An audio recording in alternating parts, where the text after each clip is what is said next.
Okay, so I chose to do exercise and prevention of cardiovascular disease.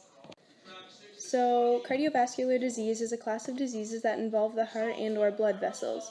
Cardiovascular disease includes coronary artery diseases such as angina or myocardial infarction, so heart attacks. Generally refers to the condition that involve narrow or blocked blood vessels that can lead to a heart attack, chest pain, or stroke. Other heart conditions, such as those that affect your heart's muscle, valves, or rhythm, also are considered forms of heart disease.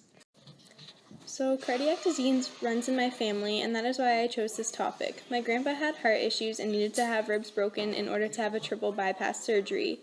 He had his first heart attack at the age of 55. This is when he was told he needed surgery. He decided not to go through with the surgery because he did not want to go through all of the whole process of the surgery, so he ended up dying of a heart attack at age 69, 2 months after I was born.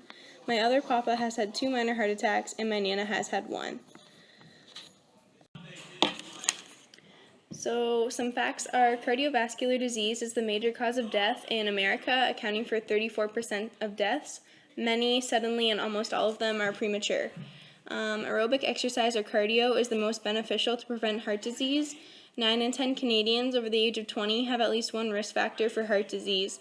4 in 10 have 3 or more risk factors. Aboriginals and other ethnic groups, such as South Asians, are at an increased risk for cardiovascular diseases.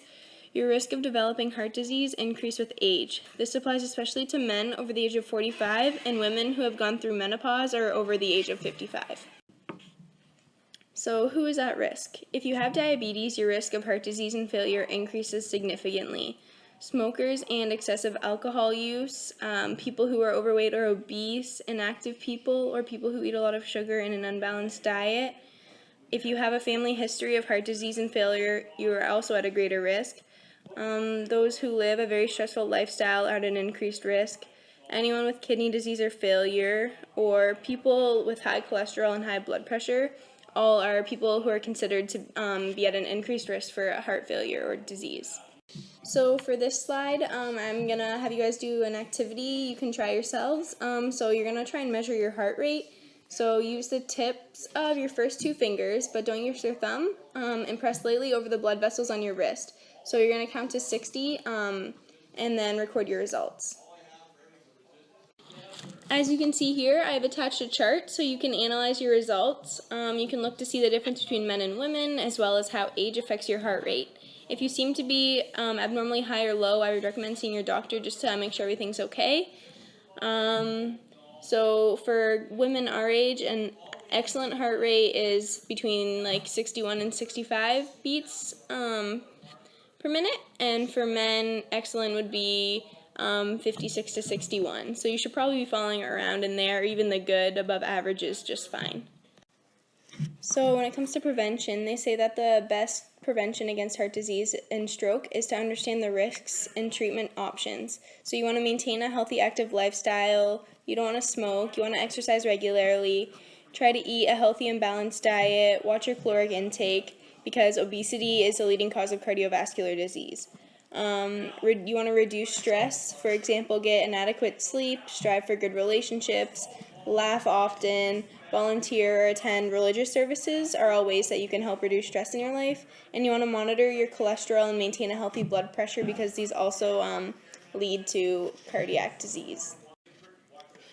So how often and how long should you exercise? If you're not active now, gradually work up to an aerobic exercise of 20 to 30 minutes at least 3 or 4 times a week.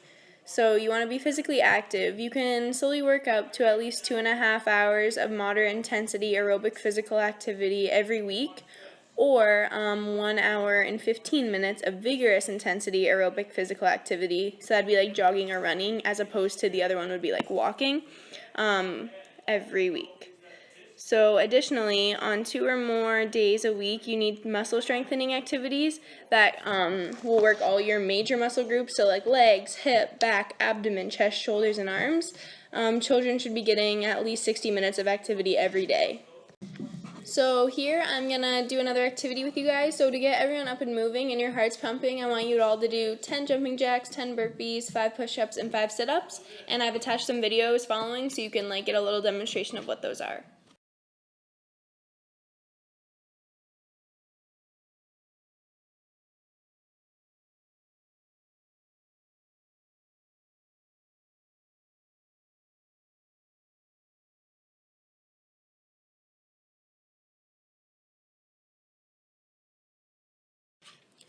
So I've attached 2 different workout plans that are good for your heart. So this one's a treadmill, and then the next one will be an exercise bike. So for the treadmill, what it does is it challenges you with intervals, so you get constant changes in intensity, incline, and speed. It helps you get in better shape and lets you work a lot harder in less time. You can decide, it's up to you whether you want to walk or run. So I'll just let you guys look at the different minutes from 0 to 5, 5 to 7, 7 to 8, and what you should be doing and the amount of effort level you should be putting in during these minutes. So this slide is just a continued because this workout is supposed to be a duration of at least 30 minutes. So this is from 20 to 30 minutes, the second half of it. So this is the stationary bike one I was talking about. This one is actually 60 minutes as opposed to the other one, which is 30. But this one builds endurance with a lower intensity, but it's a longer lasting workout. So the downside of this would be long and slow workouts can drag on, which is why they recommend cranking up your favorite music or doing something like having the TV going in the background to keep you motivated and going and content with what you're doing. So this is the second half of the workout here again. You can just kind of skim over it, look, and if you ever want to try it yourselves, you can come back here and see the level you're supposed to be putting in, what you're supposed to be doing during each of the various time intervals throughout your 60-minute workout. So for this slide, I've attached a video for you guys you can watch. I thought it did a good job at explaining what happens with the various conditions as well as the things that affect the heart. So you guys can just watch that for, I think it's 4 minutes, and then keep on going.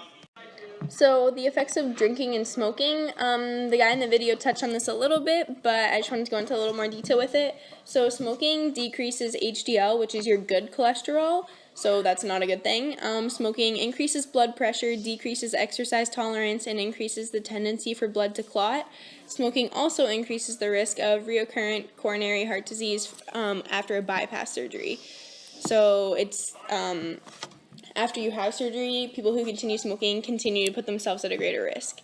And then alcohol increases blood pressure, increases your chance of heart failure, and increases your calorie intake.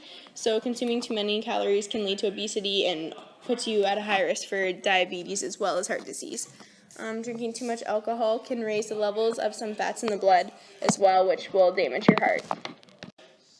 So I just want to touch on some of the different treatments that people go through when they have cardiovascular disease. So the first one is medication. So ACE inhibitors widen arteries to lower your blood pressure, and it makes it easier for your heart to pump the blood through. They also block some of the bad things that can happen with heart failure. So aldosterone inhibitors are a class of medicine called diuretics.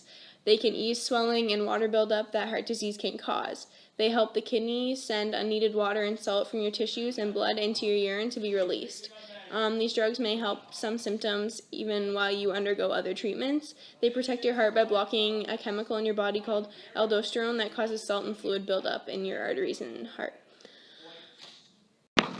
So the next treatment I wanted to touch on a little bit here is exercise. So activity restriction was recommended for heart failure patients until the late 1970s and 1980s. Numerous trials have demonstrated that both exercise testing and training of patients with heart failure appears to be safe. Supervised exercise may serve as a primary therapy for many individuals trying to get your heart stronger after a heart attack or incident. Progressive physical activity is an effective treatment for improving walking distance in patients. So once you've had heart failure, you're usually resting for a bit, and exercise can help patients gain back their ability to walk long distances without being winded or having their heart rate increase dramatically. So the third treatment option I wanted to talk about is the diet.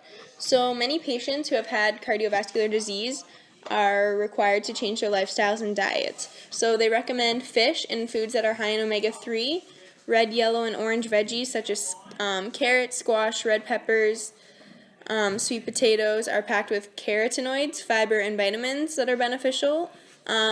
They say berries that are full of heart-healthy phytonutrients and soluble fiber, or fruits such as oranges, cantaloupes, and papaya are rich in beta-carotene, potassium, and magnesium, as well as fiber. Flax seeds and oatmeal contain omega-3 fatty acids, fiber, and phytoestrogens to boost your heart health. People usually take them in the ground form to get the greatest benefit of them. They also recommend dark beans such as kidney beans or black beans because they're high in fiber, vitamin B, and different minerals. So the final option I was going to talk about for treatment is surgery. This usually is for more severe cases of people with cardiovascular disease. But I didn't want to go in depth with every single one because, as you can see, there's a lot. So I just gave you guys kind of a brief list of the main ones that they do for different heart attacks and conditions with the heart. So if you want to look into some more, then you can. If not, that's cool too. So some big ones that I thought were kind of cool were the heart transplant, or they can just like put in different heart valves or repair or replace heart valves. They usually use pigs or fake man-made ones to replace it with. But yeah, you could just look into whatever ones that really interest you. So some foundations, there's quite a few because cardiovascular disease is such a problem in society and so many people do have it and suffer from these different forms of it. So there's a lot of foundations that support the research and work closely with heart and stroke patients. So some big ones that I found while looking were the Heart and Stroke Foundation, the Heart Foundation, and the American Heart Association. But there's lots out there if you ever want to contact any of them or donate or work with different people who have suffered, then these are some people you could reach out to and ask more questions.